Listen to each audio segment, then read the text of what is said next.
আমরা এই কথা করে স্পষ্ট করে বলতে চাই যে বাংলাদেশে কোনো মৌলবাদী দল এখানে ক্ষমতায় আসবে তার কোনো সম্ভাবনা নাই।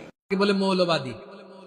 আমরা আসল কথা বলি, ভালো কথা বলি, দেশপ্রেমের কথা বলি, আমরা জনগণের কথা বলি, আমরা মা মাটি ও মানুষের কথা বলি, আমরা ইসলামের কথা বলি, আমরা দেশের সমৃদ্ধির কথা বলি। এজন্য আমাদেরকে বলে মৌলবাদ। খবরদার, আলেমদের বিরুদ্ধে দাঁড়াবেন না। আলেমদের পক্ষে থাকলে আপনার জীবন উজালা করে দিবে কে?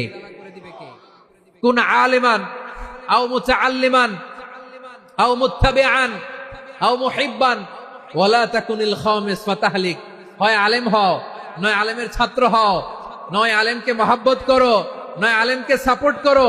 এই চারটা করো, 5 নাম্বার হয়েও না, আলেম বিদ্বেষী হয়েও না, তাহলে দুনিয়াও শেষ, আখিরাতও শেষ। চিল্লায় বলো ঠিক কিনা?